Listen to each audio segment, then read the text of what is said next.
आज international forum पर भारत कुछ बोलता है, सारी दुनिया कान खोलकर सुनती है भारत बोल क्या है। 2027 आते आते भारत को की इकोनॉमी को दुनिया की टॉप 3 कंट्रीज में आने से कोई रोक नहीं सकता। हम लोग का लक्ष्य है कि आगामी 5 से लेकर 10 वर्ष के अंदर भारत में गरीब नाम का एक भी व्यक्ति शेष नहीं बचना चाहिए। मैं विश्वास के साथ कह सकता हूं कि इंटरनेशनल कम्युनिटी में भारत का स्टेशन बढ़ा है।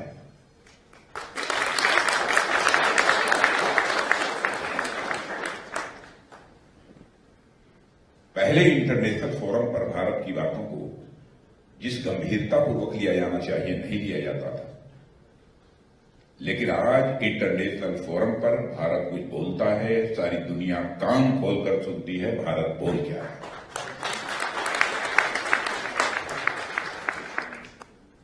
यह भारत की हैसियत बनी है। अब यदि आप जानना चाहते हैं कि होगा आपको भारत के बारे में, तो वहां के डिफेंस मिनिस्टर हैं राजनाथ सिंह, इनका ये परसेप्शन होगा, इसलिए बोल रहे हैं। भारत और दुनिया का ताकतवर देश है।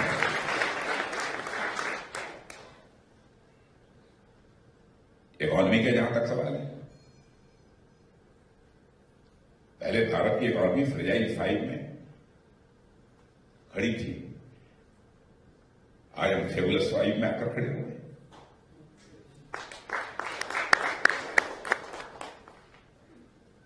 ये मॉर्गन स्टैनली फर्म कहां की है बात है? यूएस की है मॉर्गन स्टैनली, ये फाइनेंशियल फर्म है। मैं नहीं कह रहा हूं, मॉर्गन स्टैनली इसका दावा है कि 2027 आते आते भारत को की इकोनॉमी को दुनिया की टॉप 3 कंट्रीज में आने से कोई रोक नहीं सकता। टॉप 3 इकोनॉमी जो उन्होंने कहा है, तो आप ये समझ लीजिए कि भारत है क्या स्थिति है। और इसमें Bharat one of the fastest growing major economy है।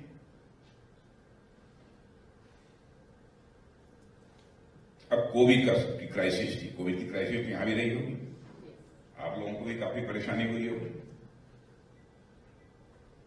अब कोविड की क्राइसिस में मैं समझता हूं कि अमेरिका जो सबसे ताकतवर देश, इकोनॉमिकली भी बहुत पावरफुल कंट्री, यहां भी क्राइसिस पैदा हुई होगी, इकोनॉमी के समक्ष बड़े चैलेंजेस खड़े हुए होंगे। भारत में भी हुए, लेकिन उसका मुकाबला हमारे प्राइम मिनिस्टर ने जिस ताकत के साथ किया है मेरा भाई, उसकी जितनी भी सराहना की जाए वो कम है। भारत की इकोनॉमी पर कोविड की क्राइसिस का जो एडवर्स इंपैक्ट होना चाहिए वो नहीं होने दिया।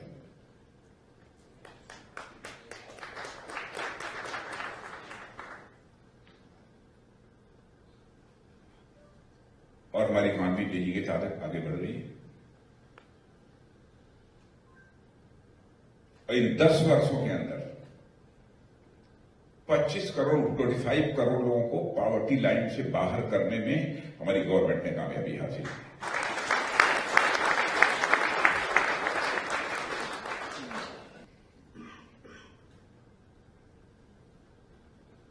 हम लोग का लक्ष्य है कि आगामी 5 से लेकर 10 वर्ष के अंदर भारत में गरीब नाम का एक भी व्यक्ति शेष नहीं बचना चाहिए, जिसे गरीब कहा है। यह हम लोगों की कोशिश हो रही है।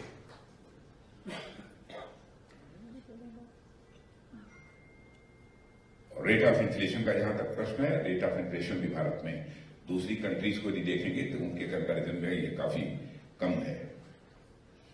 और जुलाई में जो आंकड़े आए हैं उसमें तो रिटेल इन्फ्लेशन यानी महंगाई की दर 3.54% दर्ज की गई है, जो पिछले 5 वर्षों में सबसे निचले स्तर पर है। लेकिन अब अमेरिका में रहने वाले लोग हैं, मैं समझता हूं कि महंगाई का असर थोड़ा बहुत जरूर आप लोगों के ऊपर भी अमेरिका में भी हुआ होगा, यह बात मैं विश्वास के साथ कह सकता हूं। फॉरेन एक्सचेंज रिजर्व, यह भी किसी कंट्री की इकोनॉमी की स्ट्रेंथ क्या है, ताकत क्या है, इसको ये बतलाता है। पहले हमारे यहाँ क्राइसिस थी इसकी, आज हमारा $675 बिलियन के रिकॉर्ड स्तर पर यह हमारा फॉरेक्स जिसे बोलते हैं वो पहुंच चुका है। और एक्सपोर्ट भी हमारे देश में जिस तरीके से हो रहा है आप सब लोग अच्छी तरह जानते होंगे। मैं डिफेंस मिनिस्टर हूं। पहले जितने भी डिफेंस इक्विपमेंट्स और डिफेंस रिलेटेड जितने भी आइटम्स हुआ करते थे तो हम लोग दुनिया के दूसरे देशों से इंपोर्ट करते थे।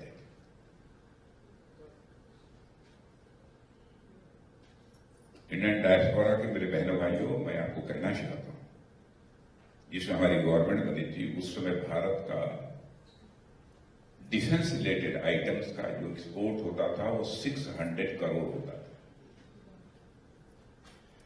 आज 10 वर्षों के अंदर हम मोर देन 21,000 करोड़ तो कहते हैं, लेकिन मैं जानता हूं 23,000 करोड़ पहुंच गया है।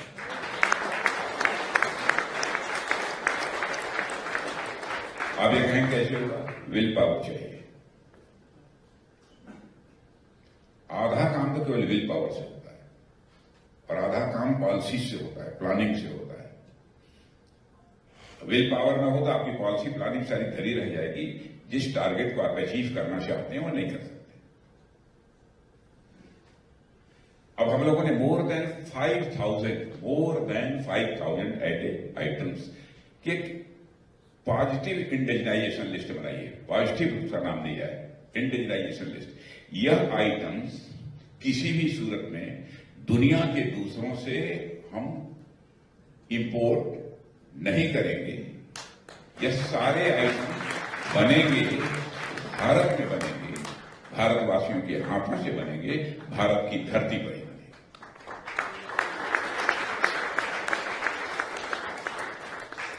तय कर दिया है, अब भारत में बन रहे हैं। तो पहले इंपोर्ट किए जाते थे, अब उनका इंपोर्ट नहीं हो रहा है।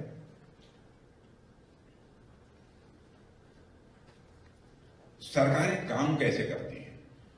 अब ईज ऑफ डूइंग बिजनेस को इंश्योर करने के लिए हमारी सरकार ने एक काम किया, आप कल्पना नहीं कर सकते। हमारे यहां जो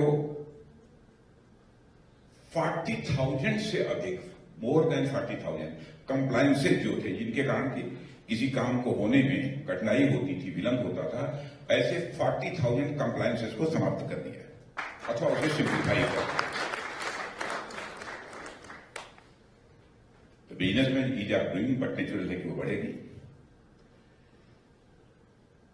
मैं कुछ उदाहरण आपके सामने इसलिए रखना चाहता हूं कि गवर्नमेंट ने क्या क्या किया है कि भारत में यह परिवर्तन आपको आज देखने को मिल रहा है। इन्वायरमेंटल क्लियरेंसेस पहले जो लोगों को प्राप्त होते थे तो मिनिमम 600 डेज लगते थे, और मैं जानता हूं कि इन्वायरमेंटल क्लियरेंसेस लेने में केवल 600 डेज नहीं, इससे भी ज्यादा समय लगते थे। आज आपको कोई इन्वायरमेंटल क्लियरेंस लेना है तो विद इन 75 डेज आपको मिलकर रहेगा। सिस्टम में इस तरीके का बदलाव आया है। स्टार्टअप्स की संख्या जो है, हमारी गवर्नमेंट आने के पहले भारत में 400, 500 यही हुआ करते थे, और आज आपको जानकर खुशी होगी कि भारत में स्टार्टअप की संख्या मोर देन 1,20,000 हो गई। और यूनिकॉर्न्स को यदि देखें, जिनकी की पूरी वैल्यूएशन सब मिला लीजिए सब चीजों की लगभग $1 बिलियन के आसपास होती है, मुझे उसे यूनिकॉर्न कहते हैं। यूनिकॉर्न का नंबर देखें तो वो इस समय भारत में अप्रॉक्सिमेटली 120 के आसपास वो भी पहुंच गया है। और केवल हमारे स्टार्टअप इसमें 15 लोगों को जॉब अपॉर्चुनिटी प्रोवाइड कर रहे हैं। स्टार्टअप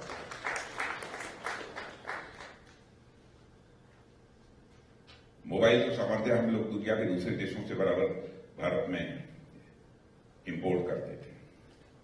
अब बहनों भाइयों, आपको जानकर खुशी होगी, अब मोबाइल हम एक्सपोर्ट करने लगे। और मोबाइल एक्सपोर्ट करने वाले दुनिया के हम दूसरे देश बन गए।